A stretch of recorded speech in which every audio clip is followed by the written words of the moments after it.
വാൽമീകി രാമായണത്തിലും കമ്പരാമായണത്തിലും ഒക്കെ വളരെ കുറച്ചു മാത്രം കാണുന്ന ഒരു കഥാപാത്രമാണ് ഊർമിള. രാമചരിതമാനസത്തില് ലക്ഷ്മണന് ഊർമിളയോടുള്ള സ്നേഹത്തിനെ കുറിച്ച് വളരെ വിസ്തരിച്ച് പറയുന്നുണ്ട് തുളസീദാസ്. മൈഥിലി ശരൺ ഗുപ്തയുടെ സാകേത് എന്നൊരു മഹാകാവ്യമുണ്ട് ഹിന്ദിയില്. അതില് ഊർമിളയുടെ പോയിന്റ് ഓഫ് വ്യൂവിൽ നിന്ന് രാമായണത്തിനെ നോക്കിക്കാണാണ്. ഈ 14 വർഷക്കാലം ഊർമിള അനുഭവിച്ച വിരഹ ദുഃഖം, മെന്റൽ ഡിപ്രഷൻ, ഇതൊക്കെയാണ് അതിലെ പ്രധാന വിഷയം. ലക്ഷ്മണൻ രാമന് വേണ്ടി കാട്ടിലേക്ക് പോകണം, അങ്ങനെ രാജധർമ്മം ഉയർത്തിപ്പിടിക്കണം. പക്ഷെ അവിടെ ഊർമിളയുടെ വിരഹം അത് ആരും കാണാതെ പോവല്ലേ. ലക്ഷ്മണൻ ഉറങ്ങാതെ രാമനെയും സീതയും സംരക്ഷിച്ചു. എങ്ങനെ ഇത് സാധിച്ചത്? ആ ഉറക്കത്തെ പോലും ഊർമിള ഏറ്റുവാങ്ങുകയായിരുന്നു. ഭർത്താവിനെ ലക്ഷ്യത്തിലെത്തിക്കാൻ വേണ്ടി കോംപ്രമൈസ് ചെയ്യുന്ന ഒരു ഭാര്യയാണ് നമുക്കിവിടെ കാണുന്നത്. ലക്ഷ്മണന്റെ കൂടെ കാട്ടിലേക്ക് പോകണം എന്ന് തന്നെയായിരുന്നു ഊർമിളയുടെ ആഗ്രഹം. പക്ഷെ ഭർത്താവിന്റെ രാമസേവയ്ക്ക് താൻ കൂടി പോയാൽ അത് തടസ്സമായാലോ എന്ന് വിചാരിച്ച് സ്വയം ഒഴിഞ്ഞു മാറുകയായിരുന്നു ഊർമിള.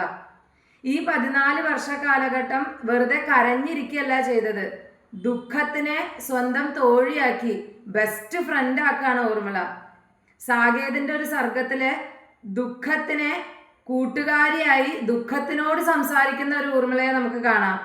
ദുഃഖമേ, നീ വന്നതിന് ശേഷമാണ് എനിക്ക് തിരിച്ചറിവുണ്ടായത്. അതുവരെ സുഖസൗകര്യങ്ങളിൽ മാത്രമാണ് ഞാൻ ശ്രദ്ധിച്ചത്.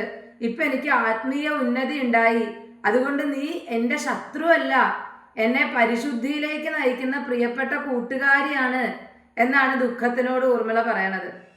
സാധാരണക്കാരായിട്ടുള്ള നമ്മളൊക്കെ ദുഃഖത്തിനെ പഴിച്ച് സ്വയം തളർന്നിരിക്കുകയാണ് ചെയ്യുക.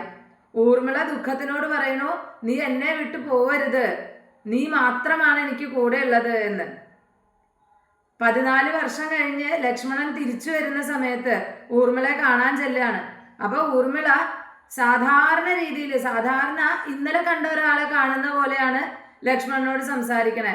ലക്ഷ്മണന് ഇത് ഭയങ്കര അത്ഭുതമായി. ഭയങ്കര എക്സൈറ്റഡ് ആയിട്ടുള്ള ഒരു പെരുമാറ്റമാണ് ലക്ഷ്മണൻ ഉദ്ദേശിച്ചത്. അതിന്റെ കാരണം ചോദിക്കുകയാണ് ലക്ഷ്മണൻ. അപ്പൊ ഊർമിള പറയണു, അങ്ങ് 14 വർഷക്കാലം എന്നെ പിരിഞ്ഞിരുന്നിട്ടില്ല, അങ്ങ് എൻ്റെ കൂടെ തന്നെ ഉണ്ടായിരുന്നു മനസ്സുകൊണ്ട് എന്ന്. ഒരാള് മെന്റലി എങ്ങനെയാ സ്ട്രോങ് ആവണേ നോക്കൂ. രാമായണം വെറും യുദ്ധത്തിൻ്റെയോ അധികാരത്തിൻ്റെയോ കഥയല്ല. സ്ട്രെസ്, സ്ട്രെയിന്, ഡിപ്രഷൻ, ഡയലമ, ഇതൊക്കെ തരണം ചെയ്ത് ഒരാൾ എങ്ങനെ മുന്നോട്ട് വരണു, അതെങ്ങനെ മുന്നോട്ട് വരാം എന്ന് നമ്മളെ പഠിപ്പിക്കും കൂടിയാണ് രാമായണം ചെയ്യുന്നത്.